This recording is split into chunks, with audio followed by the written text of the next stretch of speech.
বিদ্যাঙ্গন YouTube চ্যানেলের সকল উচ্চ মাধ্যমিক ছাত্রছাত্রীদের স্বাগত। যে সমস্ত ছাত্রছাত্রীরা 2024 ফাইনাল পরীক্ষা দিতে যাচ্ছে এবং যাদের এডুকেশন সাবজেক্টটি রয়েছে তাদের বলবো যে আজকের ভিডিওটি তাদের জন্য খুবই গুরুত্বপূর্ণ, কেননা এই ভিডিওর মাধ্যমে তোমাদের দেখিয়ে দেবো এমসিকিউ কোন কোন প্রশ্ন তোমাদের 2024 আসতে চলেছে। তা যে সমস্ত প্রশ্নগুলো আমি তোমাদের দেখিয়ে দিয়েছি তোমরা প্রশ্নের সাথে সাথে উত্তরও পেয়ে যাচ্ছ, তাই ভিডিওটি কেউ স্কিপ না করে পুরোপুরি ভিডিওটি দেখো। এখানে প্রশ্নের সাথে সাথে তোমরা কিন্তু উত্তরগুলোও জানতে পেরে যাচ্ছ এবং প্রত্যেকটি প্রশ্ন কিন্তু অধ্যায় ভিত্তিক, তাই অধ্যায় থেকে প্রত্যেকটা অধ্যায় থেকে যদি তোমরা খুঁটিয়ে পড়ো তাহলে এমসিকিউ কী কী প্রশ্ন আসতে পারে সেগুলোই আমি তোমাদের দেখিয়ে দিয়েছি। তো প্রত্যেক দিন আমার চ্যানেলে অনেক নতুন নতুন ছাত্রছাত্রী অ্যাড হচ্ছে, তাই বলবো যে সমস্ত ছাত্রছাত্রী নতুন দেখছো তাদের বলবো যে চ্যানেলটিকে অবশ্যই সাবস্ক্রাইব করে রাখো এবং নোটিফিকেশনের বেল আইকনটিকে অন করে রাখো এরকম ধরনের নিত্য নতুন নোটস এবং সাজেশনটি সবার আগে পাওয়ার জন্য। তাহলে দেখে নাও যে সমস্ত প্রশ্ন আমি তোমাদের দেখিয়ে দিয়েছি। তাহলে দেখে নাও প্রথম অধ্যায় থেকে যে প্রশ্নগুলো তোমাদের পড়তে হবে। পরিণমন হলো স্বাভাবিক প্রক্রিয়া। 2 নম্বর, শিখন কী ধরনের প্রক্রিয়া? কৃত্রিম প্রক্রিয়া। ম্যাকডুগাল মনে করেন ড্যাশ হলো সুপ্ত মনোযোগ, আগ্রহ। শিখনের প্রথম স্তর হলো অভিজ্ঞতা অর্জন। প্রত্যভিজ্ঞা কথাটির আক্ষরিক অর্থ কি? চিনে নেওয়া। প্রেষণার উদ্ভব হয় অভাববোধ থেকে। শিখনের দ্বিতীয় স্তর হলো ধারণা বা সংরক্ষণ। শিখনের শেষ স্তরটি হলো প্রত্যভিজ্ঞা। তারপরে দেখো 9 নম্বর প্রশ্ন, দ্বি উপাদান তত্ত্বের প্রবক্তা কে? The Spearman. 10 নম্বর প্রশ্ন, পুনরুদ্রেক কথাটির অর্থ কি? মনে করা। গ্যাগনের শিখনের শেষ স্তরটি হলো সমস্যা সমাধানের শিখন। 12 নম্বর প্রশ্ন, না গ্যাগনের শিখনের প্রথম স্তরটি হলো সংকেতমূলক শিখন। 13 নম্বর প্রশ্ন, মনোযোগের একটি অভ্যন্তরীণ উদ্দীপক হলো মেজাজ। মনোযোগের একটি বাহ্যিক নির্ধারক হলো তীব্রতা। ইলেকট্রিক থিওরি তত্ত্ব নামে পরিচিত স্পিয়ারম্যানের দ্বি উপাদান তত্ত্ব। অ্যাবিলিটিস অফ ম্যান গ্রন্থটির লেখক হলেন স্পিয়ারম্যান। মানসিক ক্ষমতা সংক্রান্ত বহু উপাদান তত্ত্ব বা দলগত উপাদান তত্ত্বের প্রবক্তা হলেন থার্স্টন। থার্স্টনের বহু উপাদান তত্ত্ব বা প্রাথমিক শক্তি তত্ত্ব অনুযায়ী প্রাথমিক মানসিক বা বৌদ্ধিক কাজের উপাদান সংখ্যা 7টি। তারপর 19 নম্বর প্রশ্ন, শিখনের ক্ষমতাই হলো বুদ্ধি। ড্যাশ বলেছেন? বাকিংহাম বলেছেন। না বুদ্ধি হলো শেখার ক্ষমতা, এই কথা বলেছেন প্লেটো। বুদ্ধি মানুষের জন্ম ও পরিবেশগত ক্ষমতার মিশ্রণ। 22 নম্বর প্রশ্ন, ক্যাটলের মতে দুটি বুদ্ধি হলো তরল ও কেলাসিত বুদ্ধি। 23 নম্বর প্রশ্ন, সি বুদ্ধির সংজ্ঞা দিয়েছেন মনোবিদ ভার্নন।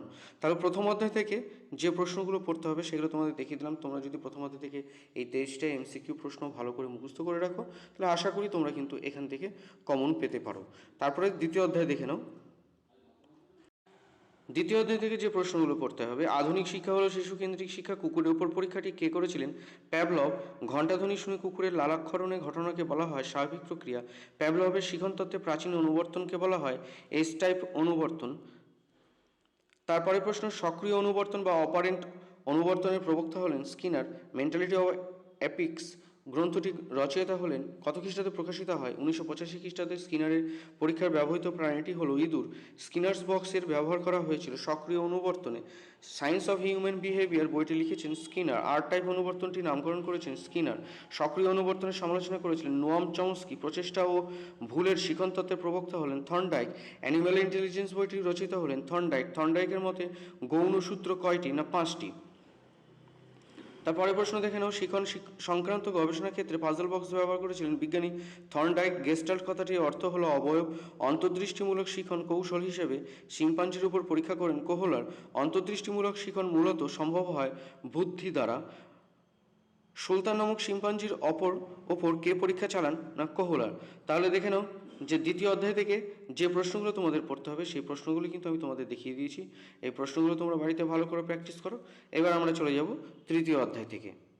তৃতীয় অধ্যায় থেকে যে প্রশ্নগুলো পড়তে হবে, আয়ত্ত লেখচিত্র অঙ্কনে ছক কাগজে ওয়াই অক্ষর বসানো হয়। শ্রেণী পরিসংখ্যান 16, 8, 10, 11, 8, 10, 12, 8, 14 স্কোরবোর্ডগুলির মোট ভূমিস্টক হলো 8।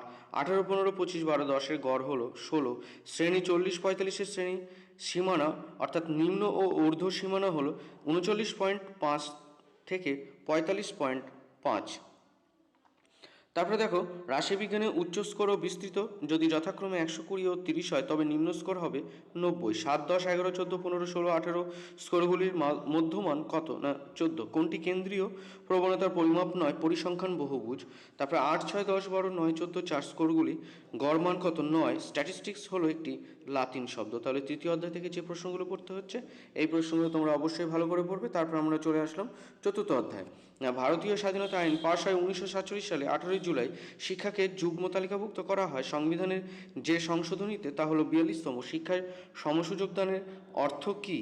না শিক্ষায় সমসুযোগ দানের অর্থ হলো সমস্ত নাগরিকের শিক্ষাক্ষেত্রে বিশেষ সুযোগ দান। ভারতের সংবিধানের ড্যাশ ধারায় চাকরি সংক্রান্ত সমসুযোগ কথা বলা হয়েছে 16 নং ধারায়। ভারতের সংবিধান অনুযায়ী শিক্ষা হলো ড্যাশ যুগ্ম তালিকাভুক্ত।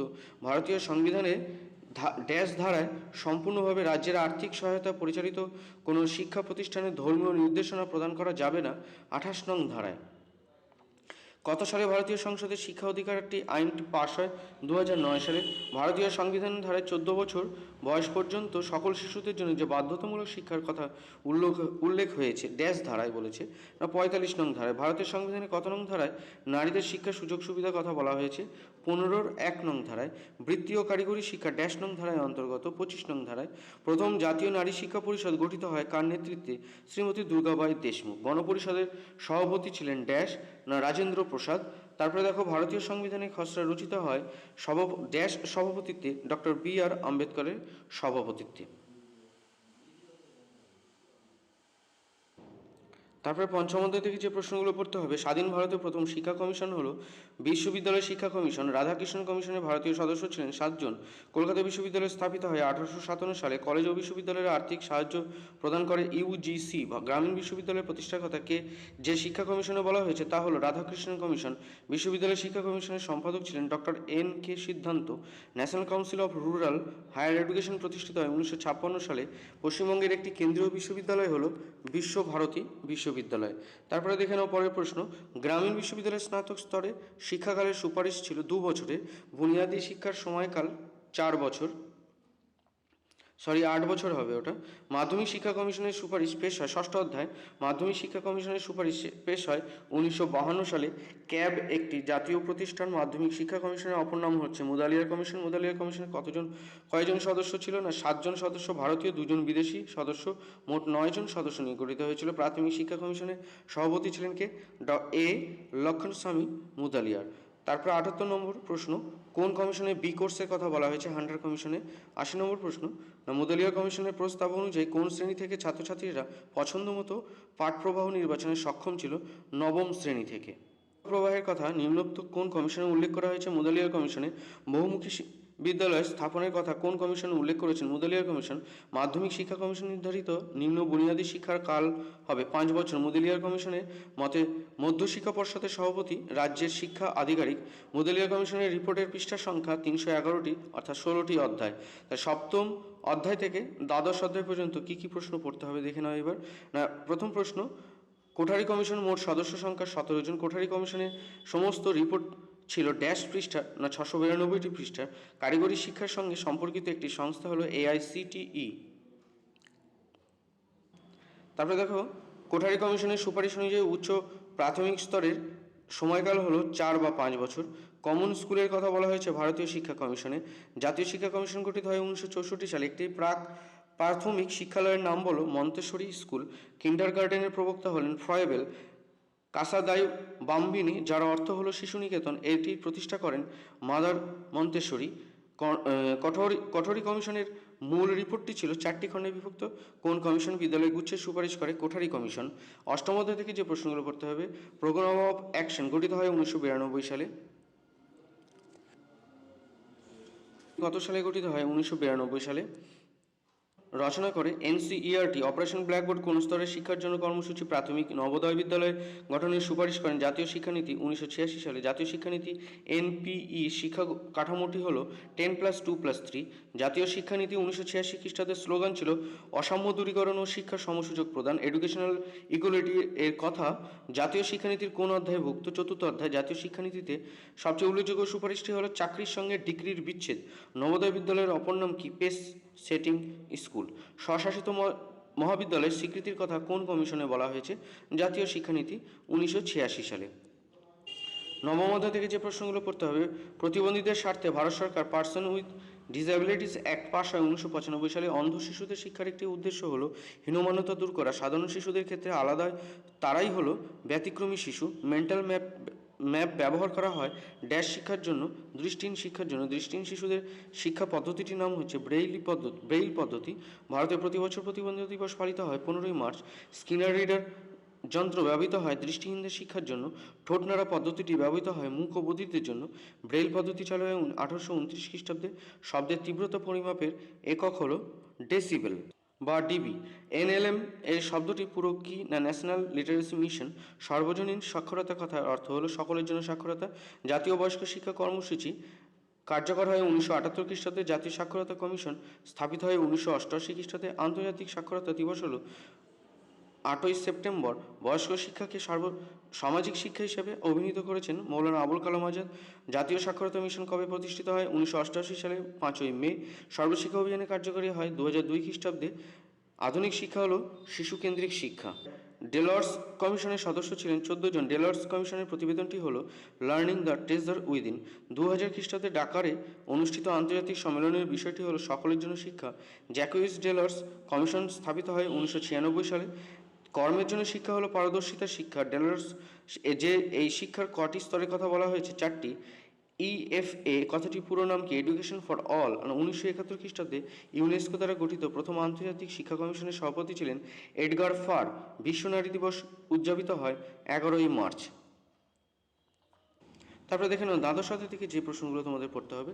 তার আগে তোমাদের বলে রাখি, তোমরা যদি আমার চ্যানেলে নতুন হয়ে থাকো তাহলে অবশ্যই ভিডিওটিকে একটি লাইক করে দিও এবং চ্যানেলটিকে সাবস্ক্রাইব করে দিও এরকম ধরনের নিত্য নতুন নোটস এবং সাজেশন পেতে। এবং ক্লাস 12-এর যাবতীয় নোটস এবং সাজেশন তোমরা এই চ্যানেলের মাধ্যমে পাবে।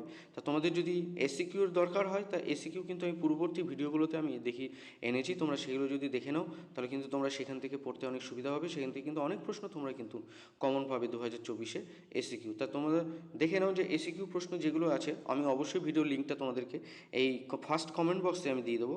এইখানে এই ভিডিওতে যে প্রথম কমেন্ট করবে সেই কমেন্ট বক্সেই আমি এমসিকিউ, এসিকিউ, এখানে এমসিকিউ দিয়েছি, এসিকিউ যে প্রশ্ন উত্তরগুলো হবে সেগুলোর উত্তর আমি ভিডিও লিঙ্ক দিয়ে দেবো। তারপরে দেখে নাও দ্বাদশ অধ্যায় থেকে যে প্রশ্নগুলো পড়তে হবে। দ্বাদশ অধ্যায় থেকে যে প্রশ্নগুলো পড়তে হবে, সিআইইটি কার অধীনে স্থাপিত হয়? এনসিইআরটি। কম্পিউটারের স্থায়ী স্মৃতিকেন্দ্র হলো রোম। কম্পিউটারের অস্থায়ী স্মৃতিকেন্দ্র হলো র্যাম। কম্পিউটারের সহযোগী শিক্ষণ হলো সিএএল। শিক্ষা বিজ্ঞানে প্রযুক্তিবিদ্যা অর্থাৎ টেকনোলজি অফ এডুকেশনের উদাহরণ হলো প্রোগ্রাম শিখন। কম্পিউটারের একটি আউটপুট যন্ত্রের নাম প্রিন্টার, হেডফোন, প্রজেক্টর। একটি মাল্টিমিডিয়ার উদাহরণ হলো দূরদর্শন। শিক্ষা প্রযুক্তিবিদ্যার ধারণাটির প্রবক্তা হলেন জেমস ও ফিন। তোমরা এই প্রশ্নগুলো ভালো করে প্র্যাকটিস করো। এখান থেকে কিন্তু এমসিকিউ তোমরা অবশ্যই কমন পাবে। দেখো 100% কমনের কথা বলবো না, কেননা 100% কমন কথা কখনোই বলা যায় না। তোমরা যদি এগুলো পড়ো, প্র্যাকটিস করে যাও এবং টেস্ট পেপার এবং বিগত 10 বছরের যে প্রশ্নের উত্তরগুলো, যে ভিডিওগুলো আমি তোমাদেরকে দিয়েছি, শেয়ার করেছি তোমাদের মাধ্যমে, তা সেগুলো যদি তোমরা দেখে যাও, তা আশা করি তোমরা কিন্তু সেখান থেকে 100% কমন পাবে। তো প্রত্যেকে ভালো থেকো, ভালো করে পরীক্ষা দাও। আবার পরবর্তী ভিডিওতে তোমাদের সাথে দেখা হচ্ছে।